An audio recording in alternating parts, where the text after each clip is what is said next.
ಇಷ್ಟು ಅದ್ಭುತವಾದ ಧ್ಯಾನ ಮಾರ್ಗವನ್ನು ನೀಡಿರುವ ಬ್ರಹ್ಮಶ್ರೀ ಪಿತಾಮಹ ಪತ್ ಪತ್ರಿಜಿ ಅವರಿಗೆ, ಗುರುಮಾತಾದ ಸ್ವರ್ಣಮಾಲಾ ಪತ್ರಿಜಿ ಅಮ್ಮನವರಿಗೆ, ನನಗೆ ಧ್ಯಾನ ಮತ್ತೆ ಜ್ಞಾನವನ್ನು ನೀಡುತ್ತಿರುವ ತಟವರ್ತಿ ವೀರರಾಘವರಾವ್ ಸರ್ ಮತ್ತು ರಾಜಲಕ್ಷ್ಮಿ ಅಮ್ಮನವರಿಗೆ ನನ್ನ ನಮಸ್ಕಾರಗಳು. ಈ ಝೂಮ್ ನಡೆಸಿಕೊಡುತ್ತಿರುವ ಸದಸ್ಯರಿಗೂ ಮತ್ತು ಈ ಒಂದ್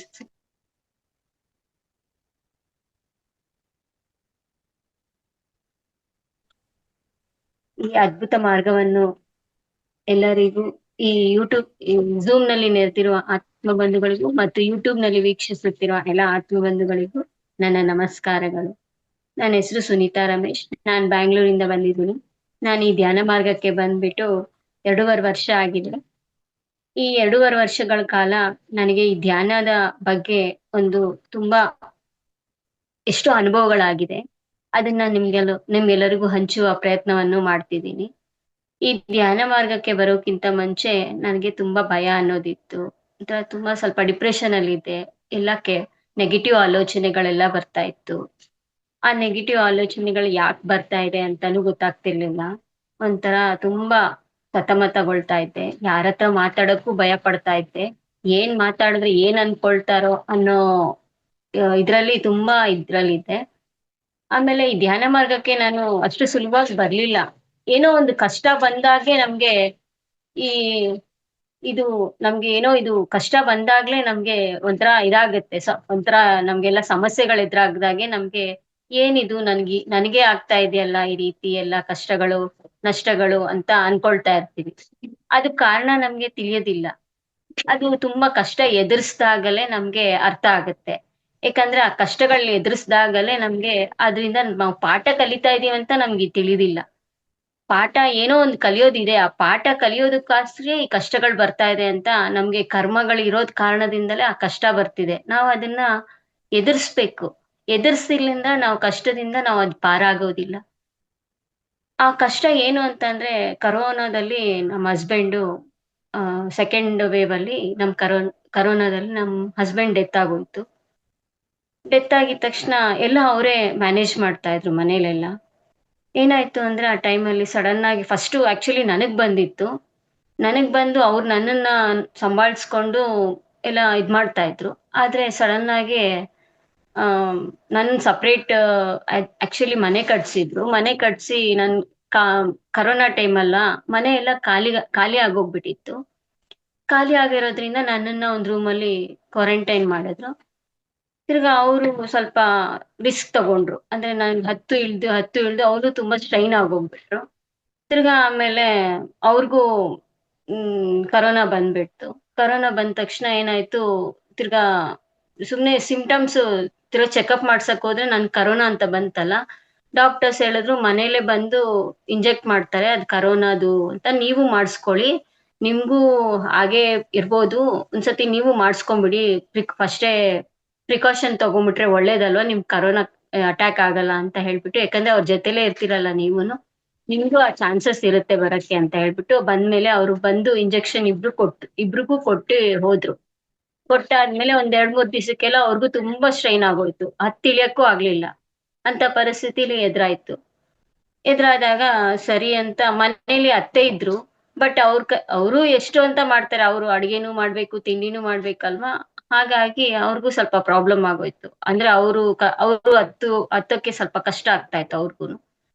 ಹೇಗೋ ಮಾಡಿ ಎಲ್ಲ ಅಡ್ಜಸ್ಟ್ ಮಾಡಿ ಸ್ವಲ್ಪ ಇದಾಯ್ತು. ಹಾಗೆ ಎಲ್ಲ ಸ್ವಲ್ಪ ಇದಾಯ್ತು. ತಿರ್ಗಾ ಅವ್ರಿಗೂ ಬಂದ್ಬಿಡ್ತು ಕರೋನಾ. ಅವರು ಕ್ವಾರಂಟೈನ್ ಆಗೋಗ್ಬಿಟ್ರು. ತಿರ್ಗಾ ತುಂಬಾ ಅವರೇ ಎಲ್ಲ ಮೇಂಟೈನ್ ಮಾಡ್ತಾ ಇದ್ದಿದ್ ಮನೆ ಎಲ್ಲ. ಬಟ್ ಅವ್ರಿಗೂ ಚಳಿ ಜ್ವರ ಬಂದ್ಬಿಡ್ತು. ತಿರ್ಗಾ ಅವರು ಹಂಗೆ ಮೆಡಿಸನ್ ನಮ್ ಬಿಲ್ಡಿಂಗ್ ಅಲ್ಲೇ ಮೆಡಿಕಲ್ ಶಾಪ್ ಇತ್ತು.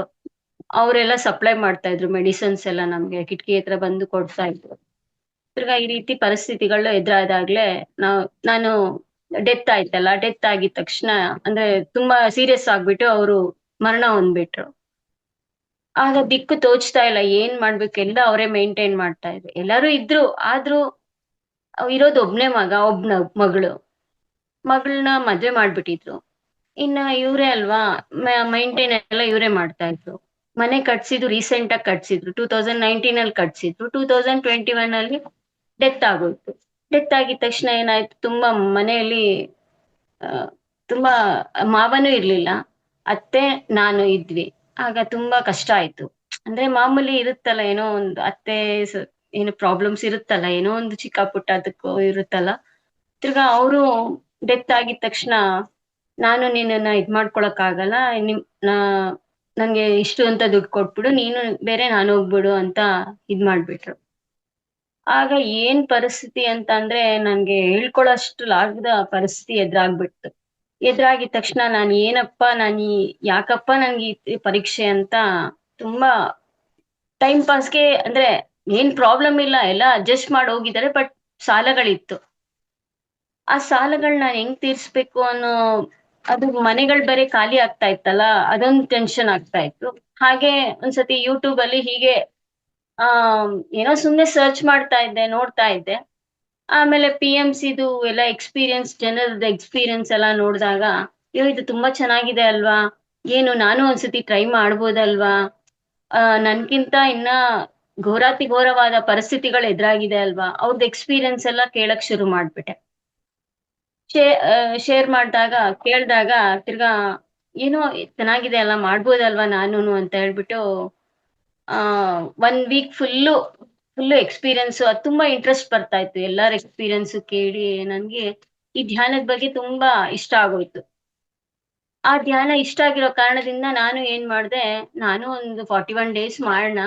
ಏನೋ ಇದೆಲ್ಲ ಹೇಳ್ತಾ ಇದಾರಲ್ಲ, ನಾನು ಒಂದ್ಸತಿ ಟ್ರೈ ಮಾಡಿ ನೋಡೋಣ ಅಂತ ಹೇಳ್ಬಿಟ್ಟು ಧ್ಯಾನಕ್ಕೆ ಕೂತ್ಕೊಂಡೆ. ಧ್ಯಾನಕ್ಕೆ ಕೂತ್ಕೊಂಡಿದ್ ತಕ್ಷಣ ಈಗ ಅದ್ ಮನ್ಸು ಬಂದಿರುತ್ತಲ್ಲ, ನನ್ನನ್ ಬಿಟ್ಟು ಹೋಗ್ಬಿಟ್ರಲ್ಲ, ನನ್ ಯಜಮಾನ್ರು ಬಿಟ್ಟು ಹೋಗ್ಬಿಟ್ರಲ್ಲ, ಹೇಗಿರ್ತಾರೋ ಏನೋ ಅವ್ರೀಗ, ಎಲ್ಲಿರ್ತಾರೋ ಅಂತ ಸುಮ್ನೆ ಊಹಿಸ್ಕೊಂಡೆ. ಅಂದ್ರೆ ಎಕ್ಸ್‌ಪೀರಿಯನ್ಸ್ ಎಲ್ಲ 1 ವೀಕ್ ಪೂರ್ತಿಯಾಗಿ ನಾನ್ ಸ್ಟಾರ್ಟ್ ಮಾಡಕ್ ಹೋಗಿರ್ಲಿಲ್ಲ ಧ್ಯಾನ. ಎಲ್ಲಾರ ಎಕ್ಸ್‌ಪೀರಿಯನ್ಸ್ ಕೇಳ್ಬಿಟ್ಟು, ಅಯ್ಯೋ! ಇದೇನೋ ತುಂಬಾ ಚೆನ್ನಾಗಿದೆ ಅಲ್ಲ, ನಾನು ಮಾಡ್ಬೋದಲ್ಲ, ಏನು ಪ್ರಾಬ್ಲಮ್ ಇಲ್ಲ ಅಲ್ವಾ? ಸುಮ್ನೆ ಮನೇಲಿ ಕೂತ್ಕೊಂಡು ಮಾಡೋದೇ ಅಲ್ವಾ ಅಂತ ಹೇಳ್ಬಿಟ್ಟು ಮಾಡಕ್ ಶುರು ಮಾಡ್ದೆ. ಶುರು ಮಾಡಿದ ದಿನಾನೇ ನನಗೆ ಏನಾಯ್ತು, ತುಂಬಾ ಚೆನ್ನಾಗ್ ಅನ್ಸ್ತು. ಅಂದ್ರೆ ಫಸ್ಟು ನನ್ಗೆ ಸಾಯಿಬಾಬಾ ಅಂದ್ರೆ ತುಂಬಾ ಇಷ್ಟ. ನಾನ್ ಸಾಯಿಬಾಬಾನ ತುಂಬಾ ನಂಬಿದ್ದೆ. ಆ ಫಸ್ಟ್ ಕಾಣ್ಸಿದ್ದೆ, ನಾನೇನು ಅನ್ಕೊಂಡಿಲ್ಲ. ಸುಮ್ನೆ ಕಣ್ ಮುಚ್ಕೊಂಡಿದ್ ತಕ್ಷಣ ಲೆಫ್ಟ್ ಸೈಡಲ್ಲಿ ಸಾಯಿಬಾಬಾ ಕಾಣಿಸ್ತು. ಕಾಣ್ಸಿದ್ಮೇಲೆ ಹೀಗೆ ಧ್ಯಾನ ಮಾಡ್ತಾ ಇದ್ರೆ ಅವ್ರು ಎಲ್ಲಿರ್ತಾರೋ ಏನೋ ಅಂತ ಹೇಳ್ಬಿಟ್ಟು ಸುಮ್ನೆ ಸ್ಪಾರ್ಕಲ್ ತರ, ಒಂಥರ ಸ್ಪಾರ್ಕಲ್ ಬಂದ್ಬಿಟ್ಟು ಸ್ಟಾರ್ ಹತ್ರ ಹಿಂಗ್ ಸ್ಟಾರ್ ತೋರ್ಸ್ತು. ಅಂದ್ರೆ ಅಲ್ಲಿದ್ದಾರೆ ಅಂತ ಅರ್ಥ ಆಯ್ತು. ಆ ಸ್ಟಾರ್ ನೋಡಿದ ತಕ್ಷಣ, ಓಹ್! ನಮ್ಮ ಯಜಮಾನ್ರು ಅದೇ ಅಲ್ವಾ ಇರ್ಬೋದು ಅಂತ ಹೇಳ್ಬಿಟ್ಟು, ಏನೋ ಚೆನ್ನಾಗಿದಾರಲ್ಲ ಸಾಕು ಅಂತ ಒಂದು ನೆಮ್ಮದಿ ಆಯ್ತು. ತಿರ್ಗಾ ಆಮೇಲೆ, ನೀವು ಬಿಟ್ಟು ಹೋಗ್ಬಿಟ್ರಲ್ಲ, ನನ್ಗೆಷ್ಟು ತೊಂದ್ರೆ ಆಗ್ತಾ ಇದೆ ನೋಡಿ, ನೀವ್ ಈ ತರ ನನ್ನನ್ನ ಅರ್ಧಕ್ಕೆ ಬಿಟ್ಟು ಹೋಗ್ಬಿಟ್ರಲ್ಲ ಅಂತ ತುಂಬಾ ನೋವು ಪಟ್ಟೆ.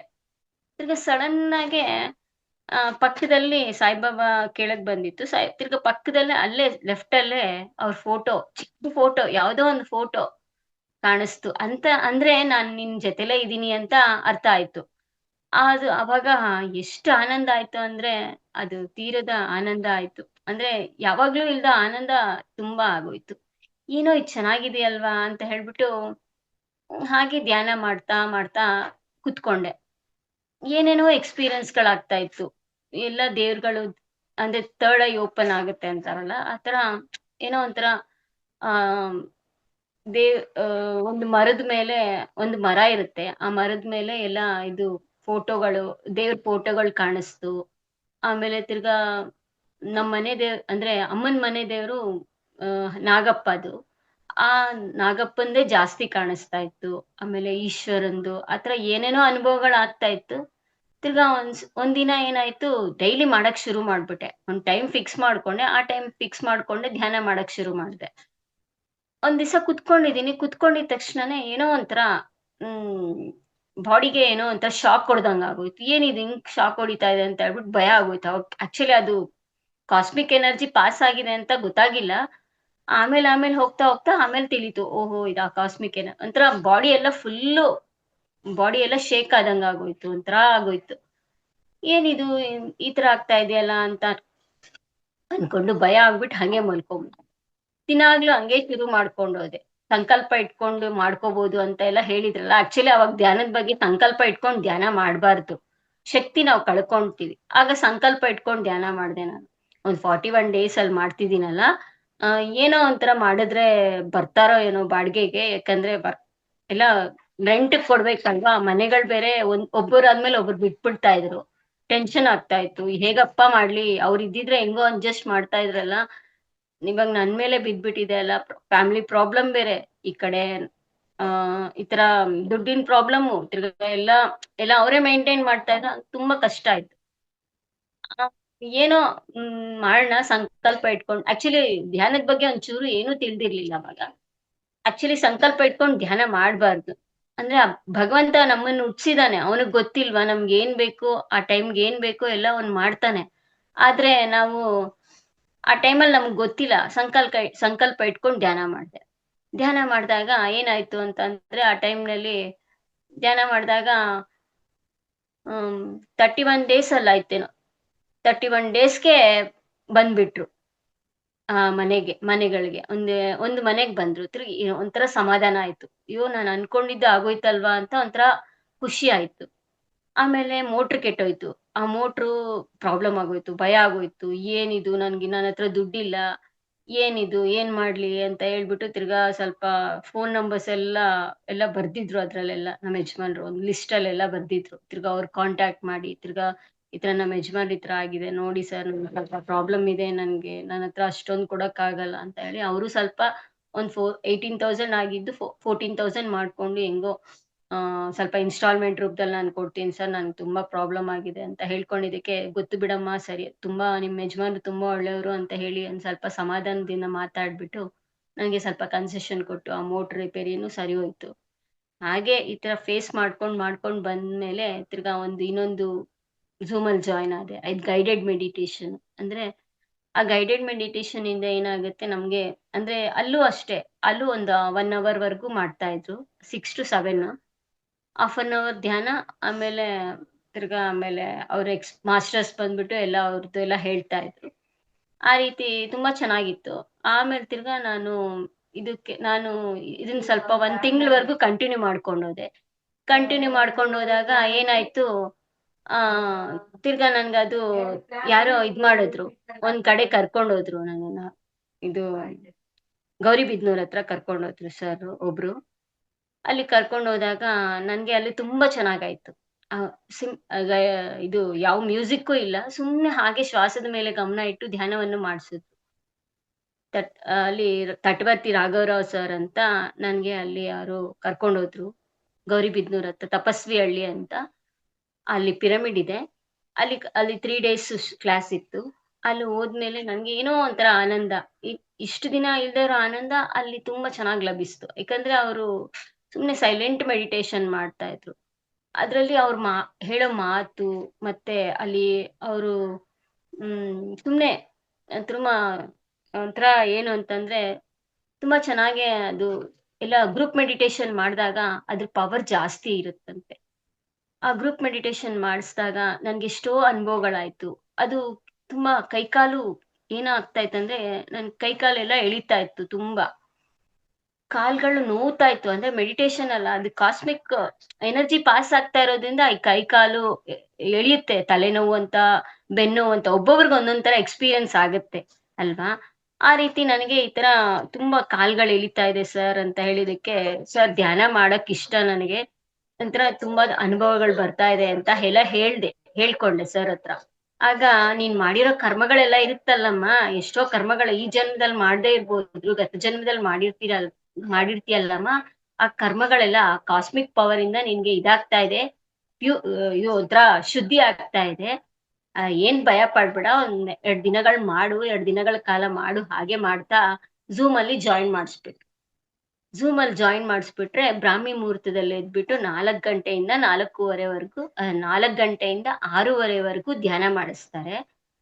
ಆಮೇಲೆ ಆ 6:30ಯಿಂದ ಆ 6:30ಯಿಂದ ಯೊ ಆ ಯೊ 6:30ಯಿಂದ 7 ಗಂಟೆವರೆಗೂ ಬೇರೆ ಮಾಸ್ಟರ್ಸ್ ಇಂದ ಮಾತಾಡಿಸ್ತಾರೆ.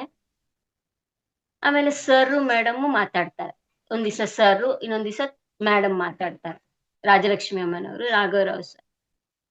ತಿರ್ಗಾ 4 ಡೇ ಅವರು ಝೂಮಲ್ಲೇ ಆಡ್ ಮಾಡ್ಬಿಟ್ರು. ತಿರ್ಗಾ ನನ್ಗೆ ಲಿಂಕ್ ಬಂದ್ಬಿಡ್ತು. ಆಗ ನಾನ್ ಶುರು ಮಾಡ್ದೆ. ಮಾಡ್ತಾ ಮಾಡ್ತಾ ಎಷ್ಟೋ ಒಂಥರ ಏನೋ ಒಂಥರ ಮನಸ್ಸಿಗೆ ಉಲ್ಲಾಸ, ನೆಮ್ಮದಿ, ಆನಂದ ಅನ್ನೋದು ಬಂದ್ಬಿಡ್ತು. ಅವ್ರು ಹೇಳೋ ಧ್ಯಾನ, ಧ್ಯಾನ ಮಾಡ್ಸೋ ಧ್ಯಾನ ಸೈಲೆಂಟ್ ಏನು ಮಾಡ್ಸಲ್ಲ. ಆ ಮಾಡಿಸ್ದೇ ಇರೋ ಸೈಲೆಂಟ್ ಏನು ಮಾಡಿಸ್ತಾ ಇರ್ಲಿಲ್ಲ ಅಲ್ಲ. ಆಗ ಏನೋ ಬ್ರಾಹ್ಮಿ ಮುಹೂರ್ತದಲ್ಲಿ ಆ ಟೈಮ್‌ನಲ್ಲಿ ಮಾಡಿದ್ರೆ ತುಂಬಾ ಅದು ಅವಾಗ ಯಾವ ಪೊಲ್ಯೂಷನ್ ಇರೋದಿಲ್ಲ, ಯಾವ ಡಿಸ್ಟರ್ಬೆನ್ಸ್ ಅನ್ನೋದು ಇರೋದಿಲ್ಲ. ತುಂಬಾ ವಾತಾವರಣ ತುಂಬಾ ನಿಶ್ಶಬ್ದವಾಗಿರುತ್ತಲ್ಲ. ಆ ಟೈಮ್‌ನಲ್ಲಿ ಸ್ನಾನ ಮಾಡ್ಬಿಟ್ಟು ಧ್ಯಾನ ಮಾಡಿ ಅಂತ ಹೇಳಿದ್ರು. ಆ ಟೈಮಲ್ಲಿ ನಾನು ಪ್ರತಿದಿನ ಮಾಡಕ್ ಶುರು ಮಾಡ್ದೆ.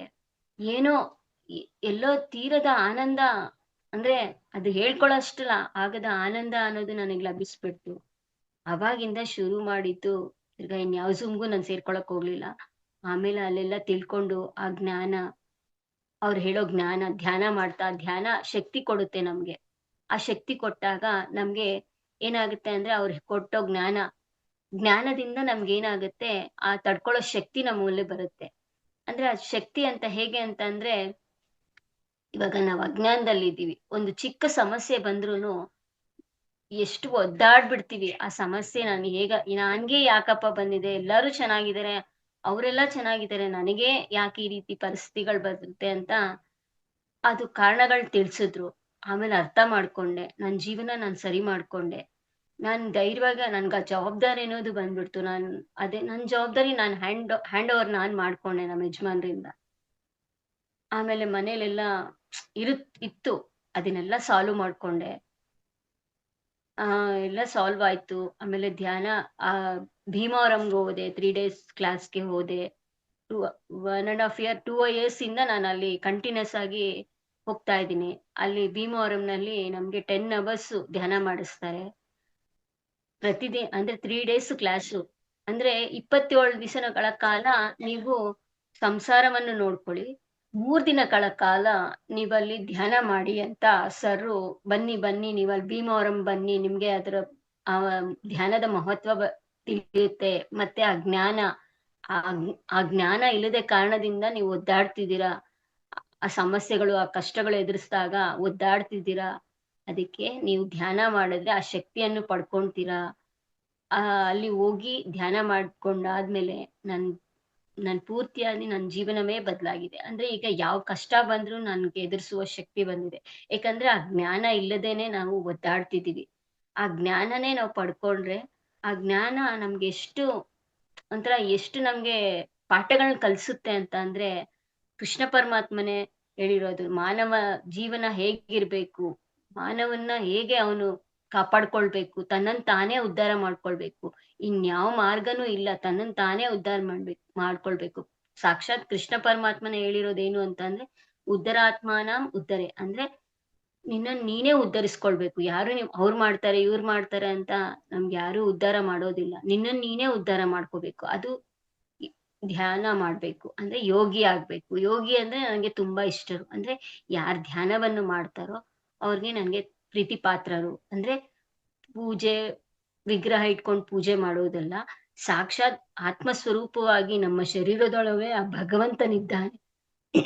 ಆ ಭಗವಂತನನ್ನ ನಾವು ಕಾಣ್ಬೇಕು ಅಂದ್ರೆ ಫೋಟೋ ವಿಗ್ರಹದಿಂದ ಅವನನ್ನ ಕಾಣೋದಲ್ಲ. ನಮ್ಮೊಳಗೆ ನಾವು ಪ್ರಯಾಣ ಮಾಡ್ಬೇಕು. ಅಂದ್ರೆ ಪತ್ರಿಜಿ ಹೇಳಿರುವ ಶ್ವಾಸದ ಮೇಲೆ ಗಮನ ಇಟ್ಟು ಧ್ಯಾನವನ್ನು ಮಾಡಿದಾಗ ಫಸ್ಟ್ ಶರೀರದ ಹೊರಗಡೆ ಇರ್ತೀವಿ. ಯಾವಾಗ ನಾವು 2 ಕೈಗಳನ್ನು, 2 ಕಾಲ್ಗಳನ್ನು ಕ್ರಾಸ್ ಮಾಡ್ಕೊಂಡು ಎಲ್ಲಾ ಇಂದ್ರಿಯಗಳನ್ನೆಲ್ಲ ಮುಚ್ಚಿಬಿಟ್ಟು ಶ್ವಾಸದ ಮೇಲೆ ಗಮನ ಇಟ್ಟು ಧ್ಯಾನವನ್ನು ಮಾಡಿದಾಗಲೇ ಆವಾಗ ಏನಾಗುತ್ತೆ ನಾವು ಆ ಒಳಗೆ ಹೋಗ್ತೀವಿ. ಆ ಶರೀರದ ಒಳಗೆ ಹೋದಾಗ ಮನಸ್ಸನ್ನೋದು ಬರುತ್ತೆ. ಆ ಮನಸ್ಸು ಏನ್ ಮಾಡುತ್ತೆ ಅಂದ್ರೆ ಆಲೋಚನೆಗಳು ಬರುತ್ತೆ. ಆಲೋಚನೆಗಳಂದ್ರೆ ಒಬ್ಬೊಬ್ರಿಗೆ ಒಂದೊಂದು ದಿನ ಆಲೋಚನೆ 60,000ದಷ್ಟು ಆಲೋಚನೆಗಳು ಬರುತ್ತೆ. ಆಲೋಚನೆಗಳು ಬಂದ್ರೂನು ಸಹ ನಾವು ಆ ಶ್ವಾಸವನ್ನು ಗಮನಿಸ್ತಾ ಹೋಗ್ತಾ ಇರ್ಬೇಕು. ಆ ಉಚ್ಛ್ವಾಸ, ನಿಶ್ವಾಸವನ್ನು ನಾವು ಗಮನಿಸ್ತಾ ಹೋಗ್ತಾ ಇದ್ದಂಗೆಲ್ಲ ಪ್ರತಿದಿನ ಮಾಡ್ದಂಗೆಲ್ಲ ಏನಾಗುತ್ತೆ ಆಲೋಚನೆಗಳು ಬರುತ್ತೆ. ಕಟ್ ಮಾಡ್ತಾ ತಿರ್ಗಾ ಶ್ವಾಸನ ಗಮನಿಸಿ. ಈ ರೀತಿ ಮಾಡ್ತಾ ಮಾಡ್ತಾ ಹೋದ್ರೆ ಮೆಲ್ಲಗೆ ಆಲೋಚನೆಗಳೆಲ್ಲವೂ ಶೂನ್ಯ ಆಗತ್ತೆ. ಆಲೋಚನೆಗಳು ಬರೋದಿಲ್ಲ. ಆ ಆಲೋಚನಾ ರಹಿತ ಸ್ಥಿತಿಗೆ ಸೇರಿದಾಗ ಆಗ ನಾವು ಯಾರ್ ಜೊತೆ ಇರ್ತೀವಿ? ಆತ್ಮ ಜೊತೆಯಲ್ಲಿರ್ತೀವಿ. ಅಂದ್ರೆ ಶರೀರದೊಳಗೆ ಇರ್ತೀವಿ. ಫಸ್ಟ್ ಕಾಣ್ತಾ ಇದ್ದಾಗ ಶರೀರದ ಹೊರಗಡೆ ಇರ್ತೀವಿ. ಕಣ್ ಮುಚ್ಚಿದಾಗ ಆಲೋಚನೆಗಳು ಬರುತ್ತೆ, ಮನಸ್ಸಿನ ಹತ್ರ ಇರ್ತೀವಿ. ಮನಸ್ಸು ಶೂನ್ಯ ಆದಾಗ ಅಂದ್ರೆ ಆಲೋಚನೆ ಇಲ್ಲದ ಸ್ಥಿತಿಗೆ ಸೇರಿದಾಗ ನಾವ್ ಯಾರ ಜೊತೆ ಇರ್ತೀವಿ ಅಂದ್ರೆ ಆತ್ಮ ಜೊತೆಲಿ ಅಂದ್ರೆ ಸಾಕ್ಷಾತ್ ಭಗವಂತನ ಜೊತೆಲಿ ಇರ್ತೀವಿ.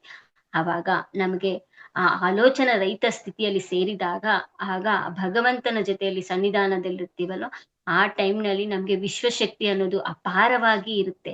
ಅಪಾರವಾಗಿ ನಮ್ಮಲ್ಲಿ ನಾಡಿ ಮಂಡಲ ಶುದ್ಧಿ ಆಗ್ತಾ ಇದೆ. ಅಂದ್ರೆ ನೋವುಗಳು ಕಾಣಿಸ್ಕೊಳ್ತಿದೆ ಅಂತ ಒಬ್ಬೊಬ್ರು ಏನ್ ಮಾಡ್ತಾರೆ, ಧ್ಯಾನ ಮಾಡಲು ಬಿಟ್ಬಿಡ್ತಾರೆ.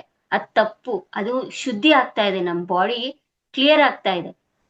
ಆ ಶುದ್ಧಿ ಆಗ್ತಾ ಇದೆ ಅಂದ್ರೆ ಅಲ್ಲಿ ನಾವು ನಮ್ಗೆ ಕಾಸ್ಮಿಕ್ ಪವರ್ ಅಲ್ಲಿ ಎಲ್ಲಿ ಶಕ್ತಿ ಕಮ್ಮಿ ಆಗಿರುತ್ತೋ, ಆ ಶಕ್ತಿ ಅಲ್ಲಿ ಹೆಚ್ಚಾಗ್ತಾ ಇದೆ. ಅದಕ್ಕೆ ನೋವುಗಳು ಕಾಣಿಸ್ಕೊತ್ತೆ. ನಾವು ಹೆದರ್ಕೋಬಾರ್ದು ಅದು. ಶಕ್ತಿ ಏನೇ ಬಂದು ಧ್ಯಾನದಲ್ಲಿ ಏನೇ ಬಂದ್ರು ಅದನ್ನ ನಾವು ಎದುರಿಸ್ಬೇಕು. ಎದುರಿಸ್ದಾಗಲೇ ನಾವು ಮುನ್ನೋಗ್ತೀವಿ. ಇವಾಗ ಏನೇ ಕಷ್ಟ ಬಂದಿದೆ ಅಂದ್ರೆ ಆ ಕಷ್ಟದಿಂದ ನಾವು ಪಾಠ ಕಲಿಯೋದಿದೆ. ಆ ಪಾಠದಿಂದ ನಾವು ಎದುರಿಸ್ಬೇಕು. ಏನೋ ಒಂದು ಇದು ಭೂಮಿ ಒಂದು ಪಾಠಶಾಲೆ ಇದ್ದಾಗೆ. ಆ ಪಾಠಶಾಲೆಯಲ್ಲಿ ನಾವು ಏಟುಗಳು ಬೀಳ್ತಾ ಇರುತ್ತೆ. ಅಂದ್ರೆ ನಾವು ಮಾಡಿರೋದನ್ನೇ ನಾವಿವಾಗ ಅನುಭವಿಸ್ತಾ ಇದ್ದೀವಿ. ಅಂದ್ರೆ ನಾವು ಮಾಡಿರೋದನ್ನೇ ನಾವಿವಾಗ ಅನುಭವಿಸ್ತಾ ಇದೀವಿ. ಅದಕ್ಕೆ ಚಿಂತೆ ಪಡಬಾರ್ದು. ಯಾರನ್ನ ಅವಮಾನಿಸಿದ್ರುನು, ಯಾರನ್ನ ನಮ್ಗೆ ಕೀಳುವಾಗ್ ನೋಡಿದ್ರುನು, ಇವಾಗ ಕಣ್ ತೆರೆದ್ರೇನೆ ಅಲ್ವಾ ಅವ್ರೆಲ್ಲ ನಮಗ್ ಕಾಣ್ಸೋದು. ಅವ್ರ್ ಅಂತಾರೆ ಅಂತ ನಾವು ಬಾಧೆ ಬೀಳ್ಬಾರ್ದು, ನೋವು ಪಡ್ಬಾರ್ದು. ಸುಮ್ನೆ ಕಣ್ ಮುಚ್ಕೊಂಡ್ ಧ್ಯಾನ ಮಾಡ್ಬೇಕು. ಎಷ್ಟು ಶ್ವಾಸದ ಮೇಲೆ ಗಮನ ಇಟ್ಟು ಧ್ಯಾನ ಮಾಡ್ತೀವೋ, ಪ್ರತಿ ಕ್ಷಣವೂ ನಮ್ಗೆ ನೋವು ಬಂದಾಗಿದ್ ತಕ್ಷಣ ಸುಮ್ನೆ ಶ್ವಾಸನ ಗಮನಿಸ್ತಾ ಹೋಗಿ. ಆ ಶ್ವಾಸನ ಗಮನಿಸ್ತಾ ಹೋದಂಗೆಲ್ಲ ನಮ್ಗೆ ಶಕ್ತಿ ಅನ್ನೋದು ನಾವು ಪಡ್ಕೊಂತೀವಿ. ಆ ಶಕ್ತಿ ಪಡ್ಕೊಂಡಾಗ ನಮ್ಗೆಲ್ಲವೂ ಸಾಧ್ಯ ಆಗುತ್ತೆ. ಇದು ಆಗಲ್ಲ ಅನ್ನೋದು ಏನೂ ಇಲ್ಲ. ನಾವು ಸಂಕಲ್ಪ ಇಟ್ಕೊಂಡು ಏನು ಕೋರುವ ಅವಸರವಿಲ್ಲ ಭಗವಂತನ. ಆ ಶ್ವಾಸನ ಸುಮ್ನೆ ಉಚ್ಛ್ವಾಸ, ನಿಶ್ವಾಸ ಕಣ್ಣುಗಳು ಮುಚ್ಚಿ 2 ಕೈಗಳು ಕ್ರಾಸ್ ಮಾಡ್ಕೊಂಡು ನಿಮ್ಗ್ ಇಷ್ಟ ಬಂದಿದ್ ರೀತಿಯಲ್ಲಿ ಕುತ್ಕೊಂಡು ಅಂದ್ರೆ ಚೇರ್ ಮೇಲ್ ಕುತ್ಕೊಳ್ಳೋರು ಚೇರ್ ಮೇಲ್ ಕುತ್ಕೊಳ್ಬೇಕು, ಕುತ್ಕೊಳ್ಬೋದು. ಸೋಫಾ ಮೇಲ್ ಕುತ್ಕೋಬೋದು. ಆಮೇಲೆ ಕೆಳಗೆ ಚಕ್ಕಮಟ್ಲ ಹಾಕೊಂಡ್ ಕುತ್ಕೊಂಡು ಯಾವ ರೀತಿಯಲ್ಲಾದ್ರೂ ಕುತ್ಕೊಂಬೋದು. ನಿಮ್ಗೆ ಟೈಮ್ ಸಿಕ್ದಾಗೆಲ್ಲ ಪ್ರತಿ ಕ್ಷಣವೂ ನೀವು ಶ್ವಾಸನ ವರ್ತಮಾನದಲ್ಲಿ ಜೀವಿಸೋದನ್ನ ಕಲಿ. ಗತದ್ದು ಆಗೋಗ್ಬಿಟ್ಟಿದೆ. ಗತದ್ದು ನಮ್ಗೇನು ಪ್ರಯೋಜನ ಬರೋದಿಲ್ಲ.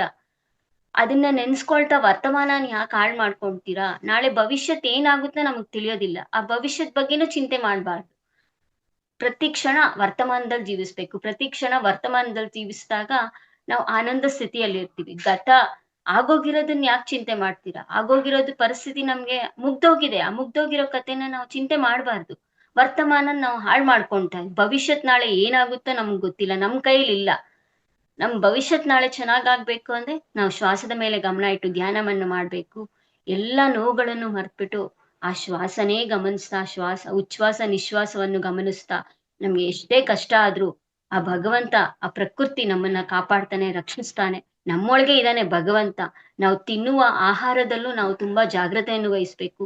ಈ ಆಹಾರದ ಮುಖಾಂತರವೇ ನಮ್ಗೆ ಮನಸ್ಸು ಮಲಿನ ಆಗತ್ತೆ. ಆ ಮಲಿನವಾದದ್ದು ನಾವು ಆ ಮಲಿನ ಅಂದ್ರೆ ನಮ್ಗೆ ಬೇಡ್ದಿರೋ ಆಹಾರದ ಬಗ್ಗೆ ನಾವು ತುಂಬಾ ಜಾಗ್ರತೆ ವಹಿಸ್ಬೇಕು. ಈ ಆಹಾರದಿಂದಲೇ ನಾವು ಆ ಹೆಚ್ಚಾಗಿ ನಮ್ಮಲ್ಲಿ ಎಷ್ಟೋ ಮಲಿನ ತುಂಬ್ಕೊಂಡ್ಬಿಡುತ್ತೆ. ಮನಸ್ಸು ಮಲಿನ ಆಗುತ್ತೆ. ಆ ಮಲಿನ ಆಗಿರೋ ಕಾರಣದಿಂದ ಮಾಡ್ಬಾರ್ದ್ ಕೆಲ್ಸಗಳನ್ನ ಮಾಡ್ಬಿಡ್ತೀವಿ. ಆಗ ನಮ್ಗೆ ಎಲ್ಲವೂ ಕೆಟ್ಟದೇ ಆಗತ್ತೆ. ಅದಕ್ಕೆ ಧ್ಯಾನ ಮಾಡೋರು ಆಹಾರ ವಿಷಯದಲ್ಲಿ ತುಂಬಾ ಜಾಗ್ರತೆ ವಹಿಸ್ಬೇಕು. ಶುದ್ಧ ಸಾತ್ವಿಕ ಆಹಾರನು ಸೇವಿಸ್ಬೇಕು. ಶುದ್ಧ ಸಾತ್ವಿಕ ಆಹಾರ ಸೇವನೆ ಮಾಡಿದ್ರೂ ಸಹ ಬೆಳ್ಳುಳ್ಳಿನೂ ಸೇವನೆ ಮಾಡ್ಬಾರ್ದು. ಆ ಬೆಳ್ಳುಳ್ಳಿಯಿಂದನೂ ಇವಾಗ ಮಾಂಸಾಹಾರ ಸೇವನೆ ಮಾಡ್ತಾರಲ್ಲ, ಆ ಮಾಂಸಾಹಾರ ಅವರು ಹೇಗೆ ಇರ್ತಾರೋ ಆ ವ್ಯಕ್ತಿತ್ವ ಅಂದ್ರೆ ಅವರಲ್ಲಿ ಕ್ರೂರತ್ವ ಅನ್ನೋದಿರುತ್ತೆ. ಯಾಕಂದ್ರೆ ಒಂದು ಜೀವ ಹಿಂಸೆ ಸಾಯಿಸಿ ತಿಂದು ಹೊಟ್ಟೆಯಲ್ಲಿ ಆ ಶವಾಹಾರ ಸೇವನೆ ಮಾಡ್ತಾ ಇದ್ದಾರೆ. ಆ ಶವಾಹಾರ ಸೇವನೆ ಮಾಡೋದ್ರಿಂದ ಎಷ್ಟೆಲ್ಲ ಎಷ್ಟೆಲ್ಲ ನೋವು ಅನುಭವಿಸ್ತಾರೆ. ಆ ಮಾಂಸಾಹಾರ ಸೇವನೆ ಮಾಡೋದ್ರಿಂದ ಎಷ್ಟೆಲ್ಲ ನಮ್ ಬಾಡಿಗೆ ಎಫೆಕ್ಟ್ ಆಗತ್ತೆ. ಮತ್ತೆ ಎಷ್ಟೆಲ್ಲ ನರಕ ಅನುಭವಿಸ್ತೀವಿ, ಎಷ್ಟೆಲ್ಲ ಕಷ್ಟಗಳು ಅನುಭವಿಸ್ತೀವಿ. ಆ ಜೀವ ಹಿಂಸೆ ಅದ್ರಲ್ಲೂ ಒಂದು ಆತ್ಮ ಅನ್ನೋದಿದೆ. ಇವಾಗ ನಮ್ಮಲ್ಲಿ ಹೇಗಿರೋ ಆತ್ಮ, ಪ್ರತಿ ಜೀವಿಯಲ್ಲೂ ಆತ್ಮ ಸ್ವರೂಪವ ಆ ಭಗವಂತನಿದ್ದಾನೆ. ಇವಾಗ ನಾವು ಅದನ್ನ ಹಿಂಸಿಸಿದ್ರೆ ಸಾಕ್ಷಾತ್ ಆ ಭಗವಂತನೇ ಹಿಂಸಿಸಿದ ಹಾಗೆ. ಅದಕ್ಕೆ ನಾವು ಈ ಆಹಾರ ವಿಷಯದಲ್ಲಿ ತುಂಬಾ ಜಾಗ್ರತೆಯನ್ನು ವಹಿಸ್ತಾ, ನಾವು ಶುದ್ಧ ಸಾತ್ವಿಕ ಆಹಾರವನ್ನು ಸೇವನೆಯನ್ನು ಮಾಡುತ್ತಾ, ಈ ತರ ಸಜ್ಜನ ಸಾಂಗತ್ಯವನ್ನು ಪ್ರತಿದಿನ 4 ಕೆಲಸಗಳನ್ನ ಮಾಡ್ಬೇಕು. ತೀವ್ರವಾದ ಧ್ಯಾನ ಸಾಧನೆ ಮಾಡ್ಬೇಕು. ಸೈಲೆಂಟ್ ಆಗಿ ಯಾವ ಮ್ಯೂಸಿಕ್ಕು, ಯಾವ ಮಾತು ಇಲ್ಲದೆ ನಿಮ್ಗ್ ಟೈಮ್ ಸಿಕ್ದಾಗ 5 ನಿಮಿಷ ಟೈಮ್ ಸಿಕ್ತಾ, 10 ನಿಮಿಷ ಟೈಮ್ ಸಿಕ್ತಾಗ ಬೇಡ್ದಿರೋ ಅವಸರವಾದ ಮಾತುಗಳನ್ನ ಆಡೋ ಬದಲು, ಮತ್ತೆ ಟಿವಿ ಸೀರಿಯಲ್ ನೋಡೋ ಬದಲು, ಸೆಲ್ ಫೋನ್ ನೋಡೋ ಬದಲು, ನಾವು ಸುಮ್ನೆ ಪೂಜೆ ಮಾಡ್ಬೇಕು ಅಂದ್ರೆ ಎಷ್ಟೆಲ್ಲ ಡೆಕೋರೇಷನ್ ಮಾಡ್ಬೇಕು, ಅದಕ್ಕೆ ಎಷ್ಟೆಲ್ಲ ದುಡ್ಡು ಖರ್ಚಾಗತ್ತೆ. ಅದ್ರ ಬದಲಾಗಿ ಯಾವ ಮಂತ್ರನೂ ಬೇಡ, ಯಾವ ನಾಮನೂ ಬೇಡ, ಯಾವ ರೂಪನೂ ಬೇಡ. ಅಂದ್ರೆ ನಾಮ ಅಂದ್ರೆ ಯಾವ ಈಶ್ವರ ಈಶ್ವರ, ಸಾಯಿಬರಾಮ್ ಸಾಯಿರಾಮ್, ರಾಮ ರಾಮ ಅಂತ ಯಾವ ನಾಮನೂ ಬೇಡ. ಮತ್ತೆ ಜಪ್ ಜಪ ಮಾಡ್ತಾರೆ. ಗುರುಗಳಿಂದ ಉಪದೇಶ ಮಾಡ್ಕೊಂಡು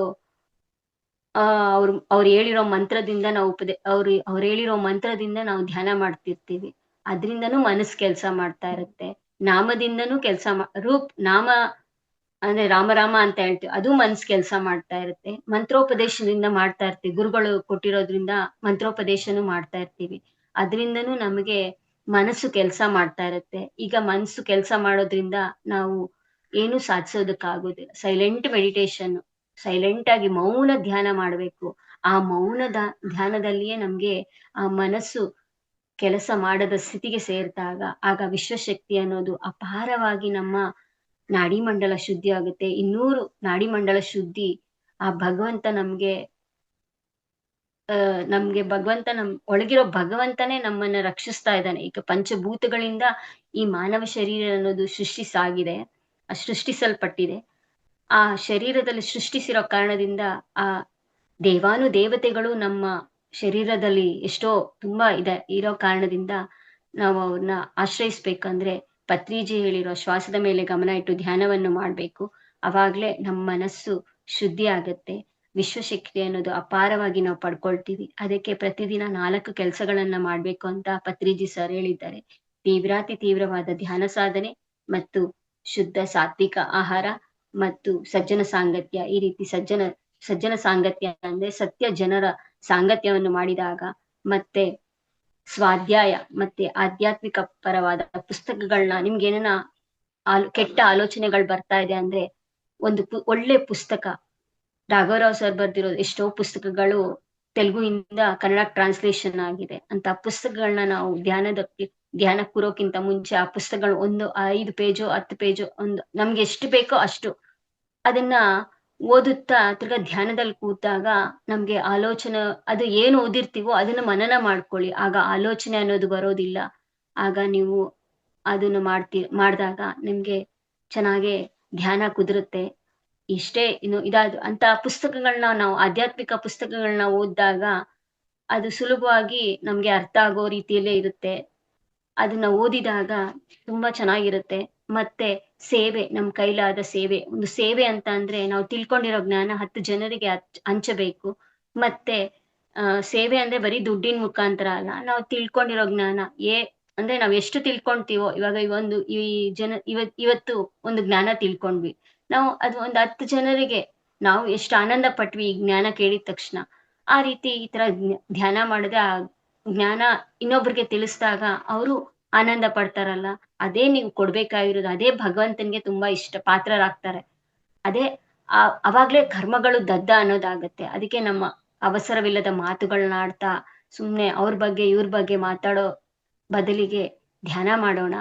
ಶ್ವಾಸದ ಮೇಲೆ ಗಮನ ಇಟ್ಟು ಧ್ಯಾನ ಮಾಡ್ದಾಗಲೇ ಆಗ ನಮ್ಮಲ್ಲಿ ಅಪಾರವಾದ ಶಕ್ತಿ ಅನ್ನೋದು ಲಭಿಸುತ್ತದೆ.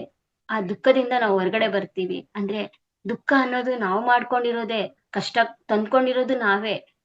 ಇಷ್ಟ ದಿನ ನಾವೇನ್ ಅನ್ಕೊಳ್ತೀವಿ, ಒಂದ್ ಚಿಕ್ಕ ಸಮಸ್ಯೆ ಬಂದ್ರೆ ಅವರಿಂದನೇ ನನಗ್ ಕಷ್ಟ ಬಂದಿದೆ, ಇವರಿಂದನೇ ಕಷ್ಟ ಬಂದಿದೆ. ಅದಲ್ಲ, ಅವರಿಂದ ಅಲ್ಲ.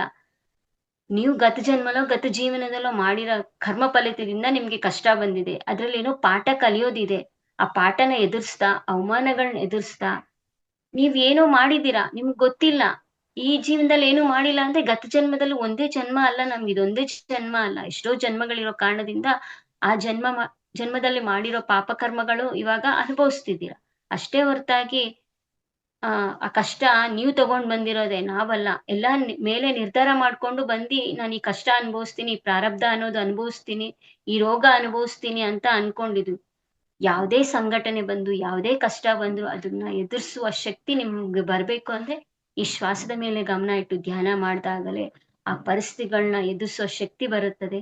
ಮತ್ತೆ ಆ ಜ್ಞಾನ ಎಷ್ಟು ನಾವು ತಿಳ್ಕೊಳ್ತಾ ಹೋಗ್ತೀವೋ ಅಷ್ಟು ನಾವು ದುಃಖದಿಂದ ಹೊರಗಡೆ ಬರ್ತೀವಿ. ಅಜ್ಞಾನದಲ್ಲಿ ಇದ್ದ ಕಾರಣದಿಂದ ಆ ಕಷ್ಟಗಳನ್ನ ಎದುರಿಸಲಾಗದೆ ಆ ನೋವನ್ನು ಪಡೆಯಲಾಗದೆ ಈ ತರ ಸತಮತಗೊಳ್ತಿದ್ದೀರಾ, ಅದೇ ಆ ಜ್ಞಾನ ಹೆಚ್ಚಿಸ್ಕೊಳ್ಳಿ.